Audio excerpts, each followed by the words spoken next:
नमो विष्णुपादाय कृष्णपृष्ठाय भूतले श्रीमते भक्तिवेदांत स्वामी निति नामिने नमस्ते सारस्वते देवे गौरवाणी प्रचारिणे निर्विशेष शून्यवादी पाश्चात्यदेशतारिणे जय श्री कृष्ण चैतन्य प्रभु Nityanand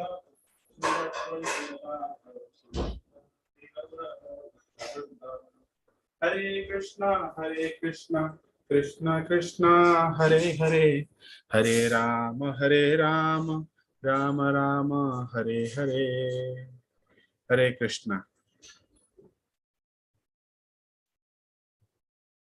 Welcome all of you to our Bhagavad Gita reading session. Last class we had read verse 2.27.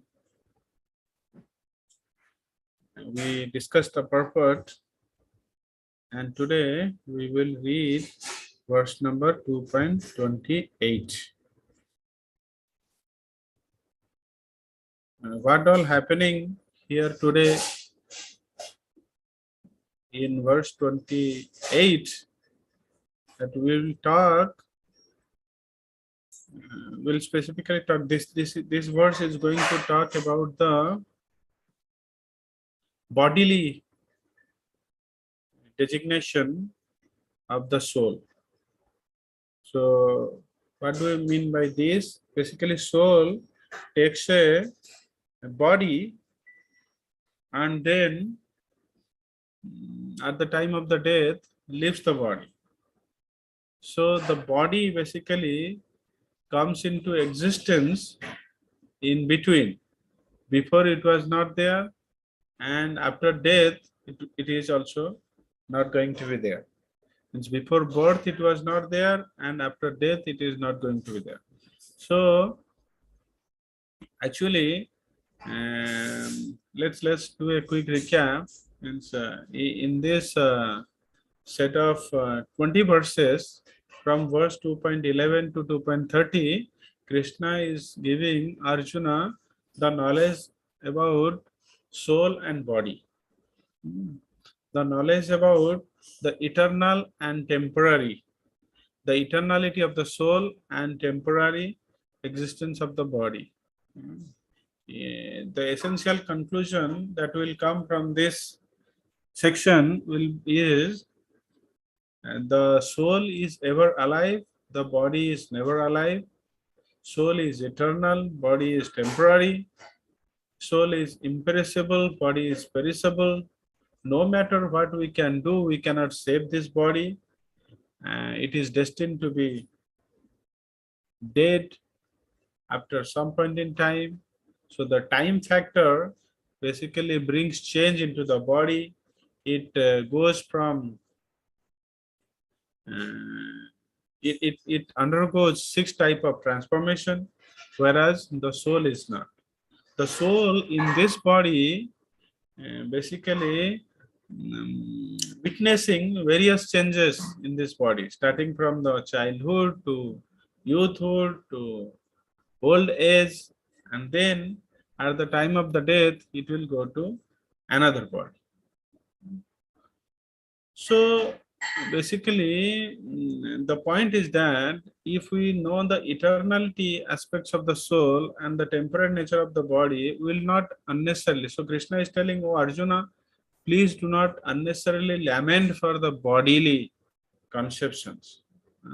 These relatives, what you are talking of, they are arising from your bodily platform. Okay, think of from the soul level, soul platform. You are actually a soul, you are not this body.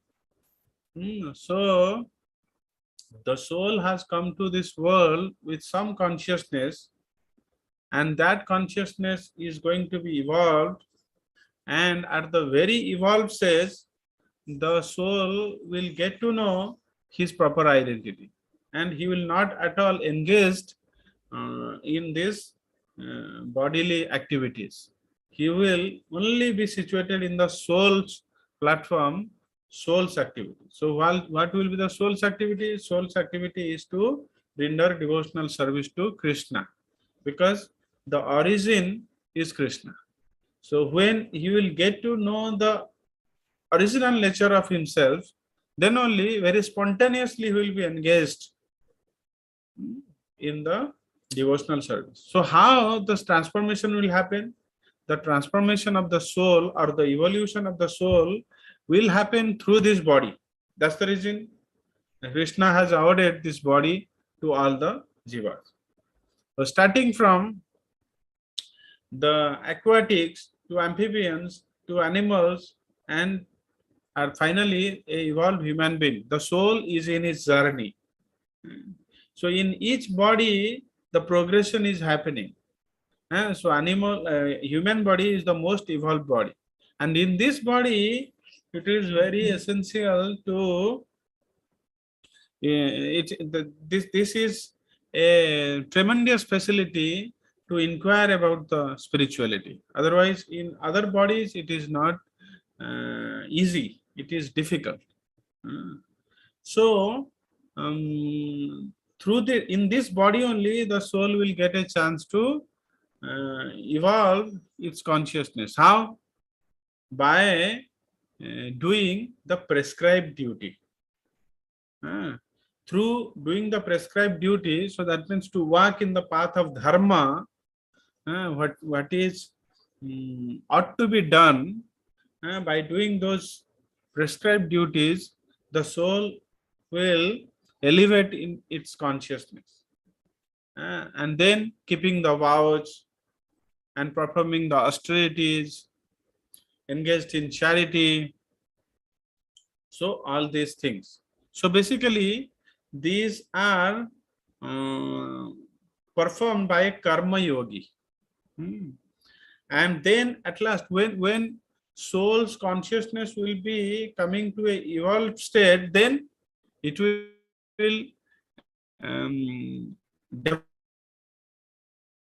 develop attraction to the Supreme Lord. So hence Bhakti Yoga, Bhakti Yoga is being recommended here. Why? Because you will see in Srila Prabhupada's purport, he is emphasizing mostly in the Bhakti Yogas, the one and only Bhakti Yoga. Why? Because in this, so by doing the prescribed duty, the soul will evolve. But prescribed duty means according to the varna, somebody has to engage in his duty. And in this Kali Yuga, it is very difficult to know our actual varna. Whether we are a Kshatriya, whether you are a Brahman, whether you are a Sudra, whether you are a Vaishya. It is freely everybody is doing everybody's job. By a different activity, means a Sudra cannot get progression in his consciousness by performing a Brahminical duties. No, it is not possible. That's the reason you might see in Ramayana, Lord Rama, when get to know that a Sudra is doing tremendous austerity, he is going to this Sudra and immediately killing and chopping off his head. Why? Why? Because when that austerity is being performed by that Sudra, lot of bad fate was coming to the kingdom. So that's the reason in this Kali Yuga, it is very difficult to know our actual varna. You may say that, oh, by our occupational duty, we can get to know the kind of job, whatever someone is doing, by that we can get to know. No, it's impossible. Because everybody is doing all kind of activities. So because mostly people are motivated by the accumulation of wealth. So with this selfish and very deep-rooted desire, it is impossible to know whether somebody is doing his natural inclined occupation or not. So this is what is happening. So it is very difficult to know. So then how we will do our prescribed duties? this is difficult. Whereas in Bhakti Yoga, it is what a person is doing from the very beginning. He is okay. So let me go back. By prescribed duty, what will happen? Is it developing the attraction to the Lord? No, immediately not. What it is doing, it is purifying the soul. Purifying the soul means the soul's selfish desires are reducing. At a very purified condition, there is no any desire of the soul other than serving the Supreme Lord or loving the Supreme Lord. So, by performing prescribed duty, the soul is purifying. So, from the beginning, also this karma yoga is also at various level. The final or the most effective level is Niskama Karma Yoga, where a person is doing everything just for the sake of the Lord. He is offering the results to the Lord, and he is not having any particular desire out of that activity. Niskama Karma Yoga. He has no desire from the outcome.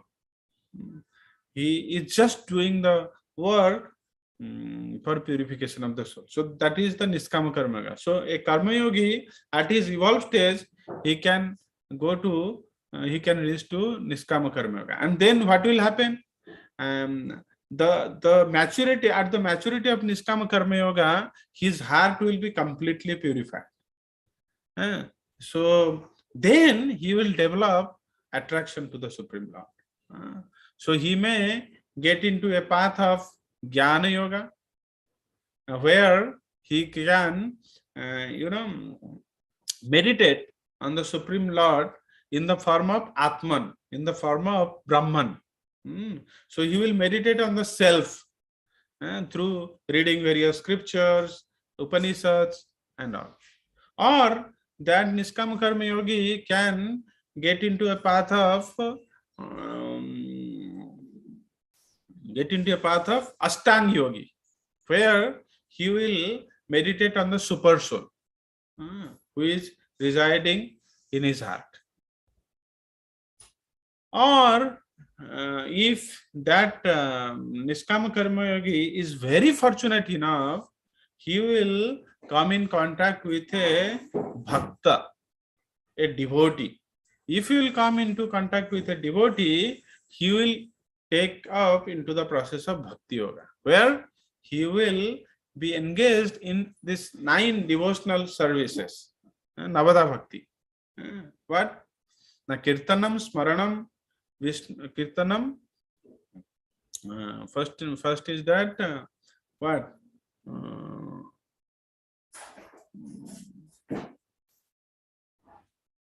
Shravanam, Kirtanam, Vishnu Smaranam, Archanam, Bandhanam, Sakhyam, Dasyam, Atma Nivedanam. So all this kind of hearing, then chanting the holy name, then worshipping the Lord, all this we have discussed. Okay, and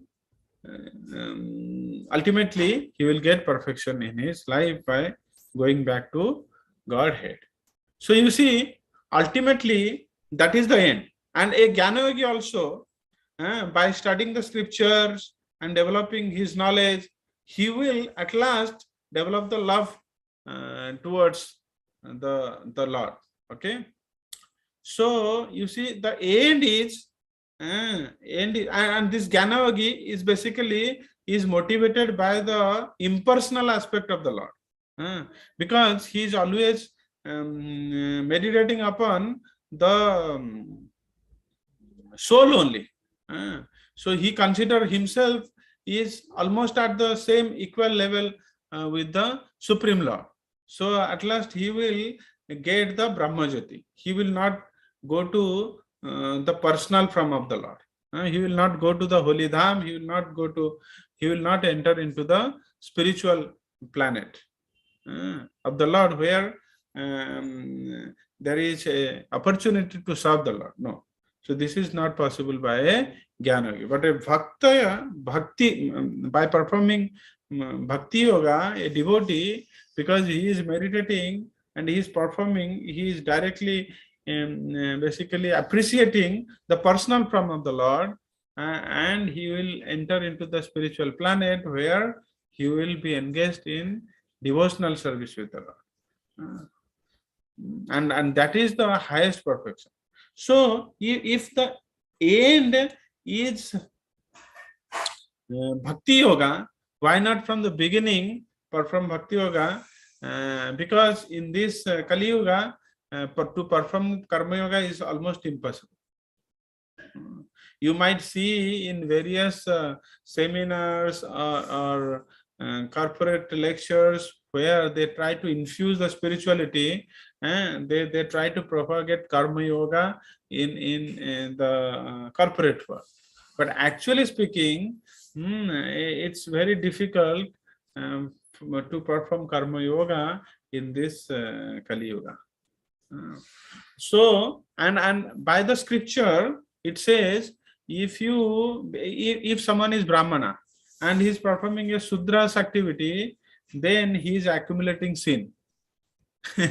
So, instead of progressing, he is actually not advancing. He is actually not advancing.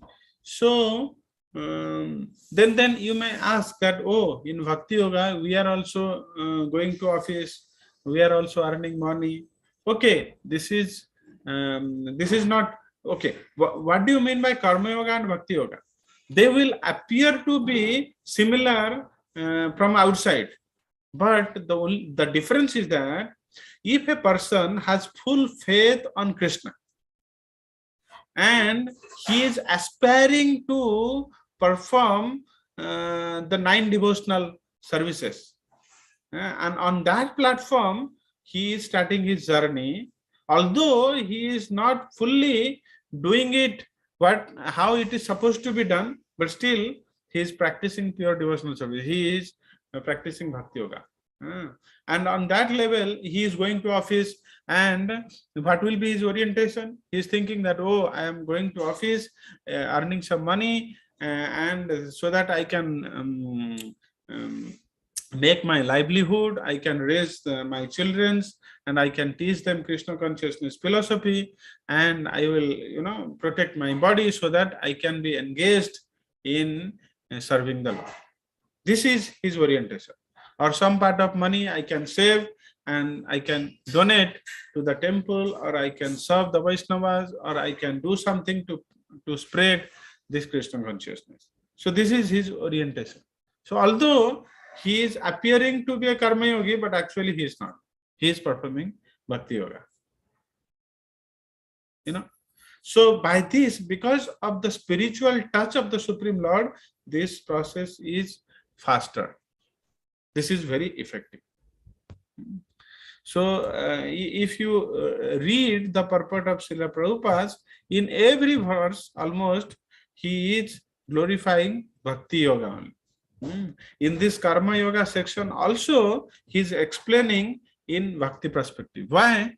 But actually Krishna is speaking karma yoga in this chapter 3, 4, 5, and in the 6 he will speak the Ashtanga yoga, and in this chapter 2 mostly karma yoga, and then some part of bhakti yoga, some part of jnana yoga also is being spoken. But Srila Prabhupada is explaining everything in the perspective of bhakti yoga, because that is the end.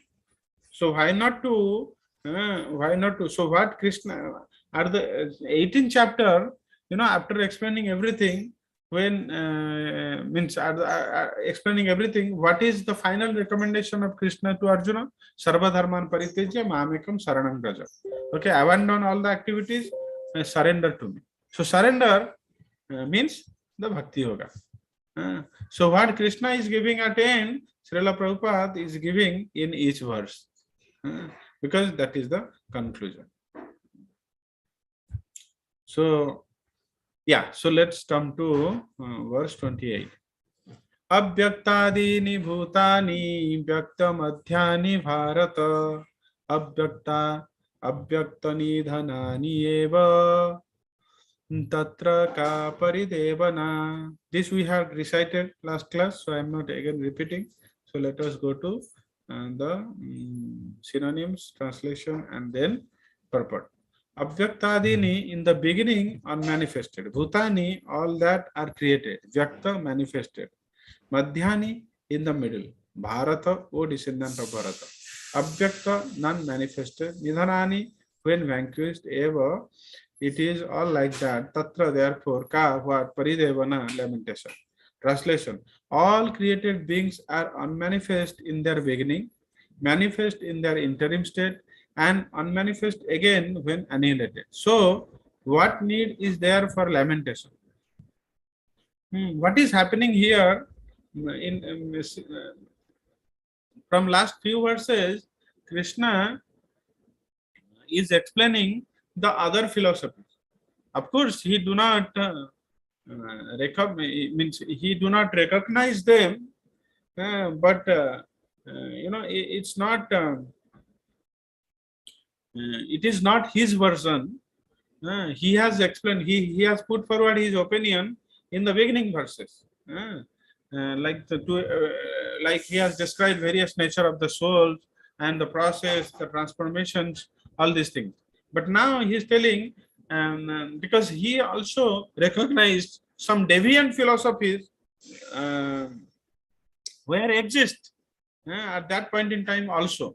So he is utilizing those deviant philosophies. So he is telling, oh Arjuna, even if someone put forward his faith to those deviant philosophy, then also it is recommended for you to fight only. Last few verses he is explaining from that point of view. So here also he is explaining that, you see, all created beings are unmanifest in their beginning. Actually, the living entities were also there from the beginning, from time immemorial. Okay, natvevaham jatunasan natvangnyami janadipa na chaiva na bhavishyamah sarvevayam ataparam. So that he has spoken. And for the soul, there is no birth. So how to understand this? This basically talks of the body. The body was not there in the beginning. So the soul, when entered into the body, basically before that it was in an unmanifest state. And when it enters into a body, and then it is remaining in that state, and again he will leave this body, and this body will be vanquished. But this remains just only in unmanifested condition, because you see the body is being created from 24 basic elements. Those 24 basic elements were there in the beginning also, but in a very subtle condition.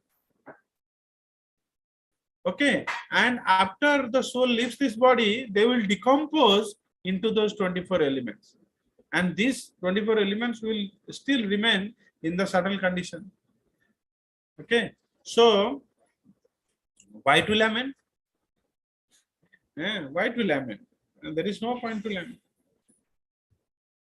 So let us see what is being written in the purport. Okay, before that, this is Anvaya. Avyakta adini bhutani, living entities are invisible in the beginning. Vyakta madhyani bharata, manifest in the middle. And avyakta nidharani eva, invisible at the end. What is there to lament in this? Tatra ka paridevana. Purport. Accepting that there are two classes of philosophers. One believing in the existence of the soul, and the other not believing in the existence of the soul. There is no cause for lamentation in either case. So non-believers in the existence of the soul are called atheists by followers of Vedic wisdom. They follow the Vedic wisdom, but they do not accept the existence of the soul. Yet, even if for argument's sake we accept this atheistic theory, there is still no cause for lamentation. Apart from the separate existence of the soul, the material elements remain unmanifested before creation. So why there is no cause of lamentation? Because even if we take this as atheistic theory that there is no existence of the soul, only the body, but this body will decompose into the elements from which it is being made. Still it is continue to exist in its unmanifested form. So why do lament? From this subtle state of non-manifestation comes manifestation. Just as from ether, air is generated. From air, fire is generated. From fire, water is generated. And from water, earth becomes manifested. So in Bhagavatam, it is being very explicitly and in detail mentioned about how the creation took place. So Srila Prabhupada just giving a glimpse of that here. From this subtle state of non-manifestation. First, ether is created. Ether means that space. So in this space, what exists? In the space, comes what exists? Sound, the vibration om. The sound exists in the ether. And then from that comes air. And as soon as the air is generated, sparsha, okay, the sense of touch also evolved. And you see, in the sense of touch,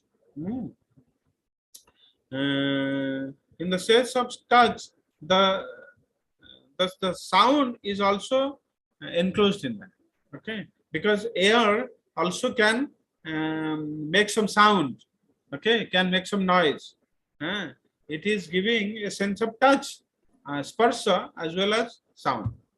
And then from that fire is generated.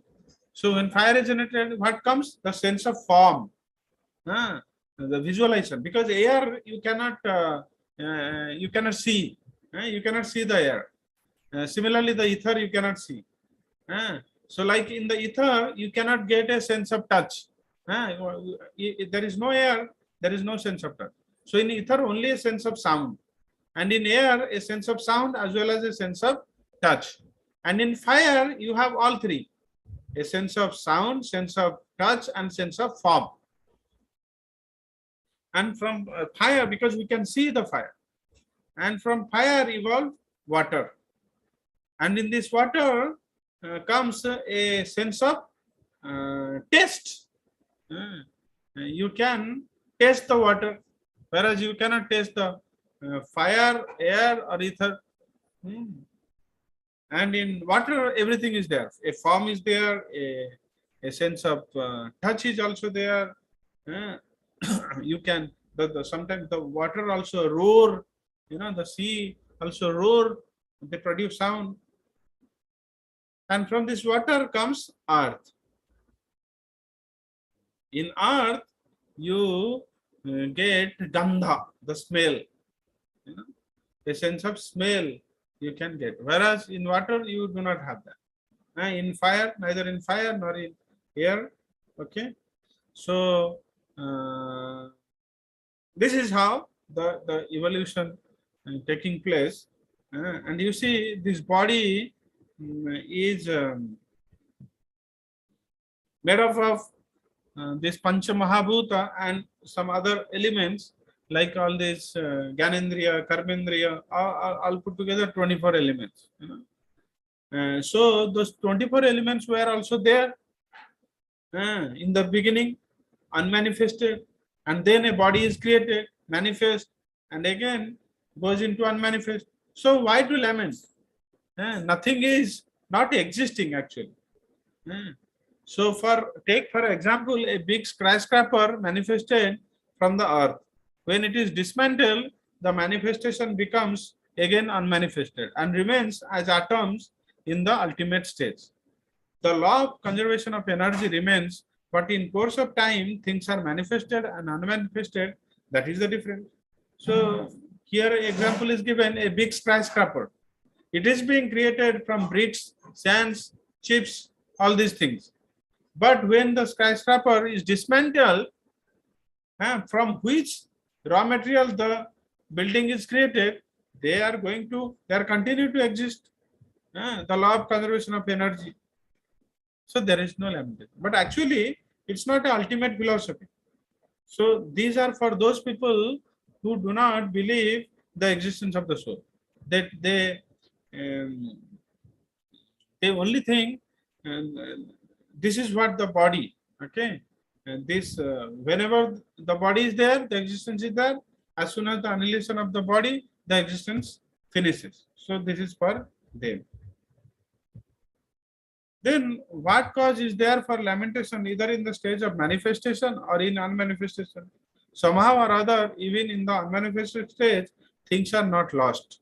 Both at the beginning and at the end, all elements remain unmanifested. And only in the middle are they manifested. And this does not make any real material difference. And if we accept the Vedic conclusion as stated in Bhagavad Gita, that these material bodies are perishable in due course of time, antabanta ime deha, but that the soul is eternal, nitya sukta saririna, we had already learned this verse before, then we must remember always that the body is like a dress. Therefore, why lament the changing of a dress? The material body has no factual existence in relation to the eternal soul. It is something like a dream. In a dream, we may think of flying in the sky or sitting on a chariot as a king. But when we wake up, we can see that we are neither in the sky nor seated on the chariot. The Vedic wisdom encourages self-realization on the basis of the non-existence of the material body. Therefore, in either case, whether one believes in the existence of the soul or one does not believe in the existence of the soul, there is no cause for lamentation for the loss of the body. So this is the conclusion. No matter whichever theory someone believes, so ultimately, no one should lament for the loss of the body. Thank you all very much. So let us stop here. Srila Prabhupada ki jai, Srimad Bhagavad Gita ki jai, Hare Krishna. Hare Krishna. Thank you for joining. So let us make it a regular habit. In between we were lost, but now slowly and steadily we will come to that position. Okay? Thank you. Hare Krishna. Have a nice day. Hare Krishna.